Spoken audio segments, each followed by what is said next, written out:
While some may agree that lockdowns are necessary to prevent the spread and protect the people of China, others have noticed that these strict measures are often a bit unnecessary and, at times, out of control when large cities are left without a source of food and necessities. Of course, with lockdowns comes strict travel guidelines, meaning China has lost millions of dollars in revenue. Despite being one of the several tourism-dependent countries, international travel to China is currently at an all-time low, putting even more economic pressure on the country. But is COVID-19 to blame for the potential collapse of one of the largest economies in the world? Not quite. Although it has played a role in causing such destruction, there's so much more to this collapse than what meets the eye. Recently, more than 400,000 people in China had the unfortunate experience of finding out their bank accounts were frozen, leading to social unrest. These individuals only realized they couldn't access their money when they attempted to make withdrawals from their accounts and were denied access to the funds. As soon as this happened, the people began to panic, and who wouldn't when attempting to access their hard-earned money? The people of China were livid and wanted to know what was happening to the money they thought was safe and secure in their accounts. The bank freezes resulted from a fraudulent Ponzi-style scheme that had been taking place behind the scenes for over a decade, with many utterly oblivious to what was happening. Although the bank freezes only impacted a handful of financial institutions, hundreds of others are still at risk, meaning the people of China have to worry about the safety and security of any money placed into their accounts. That sounds all too familiar, doesn't it? If you take a look back in time, the United States experienced something similar during the Great Depression of 1930, when more than 700 banks failed, thus leaving residents with little to no money. Sadly enough, it appears China is going through this same experience, except even worse than anything the United States has ever experienced. Because of the bank freeze situation, many protests took place, with residents taking a stand and demanding their money. While the people of China have conducted peaceful protests to demand what rightfully belongs to them, the Chinese Communist Party, otherwise known as the CCP, has worked overtime to censor these protests. In addition, the CCP continues to make attempts at shielding the rest of the world from learning about what is happening in the country. One would hope that it stops there, but it only continues to get progressively worse due to the mortgage crises in China. Let's face it, if you've ever been to China or know a lot about the country, you know that properties are a big deal for the people who live there. Real estate in China is the ideal representation of a person's social status, so everyone wants to own property. It's one of the many reasons real estate prices have increased over the past several decades, making it more challenging for the average resident to afford the cost of property in the country. It's quite similar to what happened in 2008, when people invested in real estate before the construction phase even started, with hopes of potentially using the extra properties to earn passive income.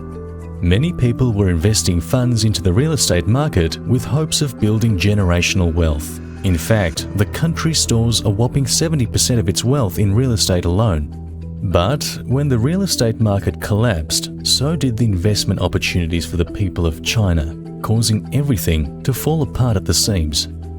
The Evergrande crisis is a prime example of the current financial crisis happening throughout the country. As a property developer with more debt than any other across the globe, the organization is struggling to pay what it owes. It has become increasingly challenging for it to cover the debt when Chinese residents have stopped paying their mortgages. Evergrande is currently working on restructuring a payment plan to help with the debt. Even so, this entire situation only contributes to the property crisis throughout the country, causing the sector's value to drop. In the past, people were okay with investing in properties before contractors began building them, but many are no longer accepting this and have refused to make mortgage payments. Problems within the real estate market have existed for several decades but have quickly become exacerbated by China's strict COVID policies. Now, the people of China are taking action, joining in on protests as victims of rotten tail buildings, otherwise known as unfinished projects. Thousands of people gathered together in Xi'an, China, to surround the Shanxi Banking and Insurance Regulatory Commission to protest illegal lending while refusing to pay their mortgages due to unfair and unethical practices. While the people of China need to take this stand, withholding mortgage payments can contribute to the economy's collapse because of China's tremendous debt. While the number of residents withholding mortgage payments is unknown, many would be willing to make payments when developers finish the construction process. Until then, they don't feel comfortable putting money into something that simply doesn't exist or isn't ready for them to use. Of course, these protests didn't sit well with the CCP and resulted in them ordering police to use violence against anyone protesting, including the elderly and disabled.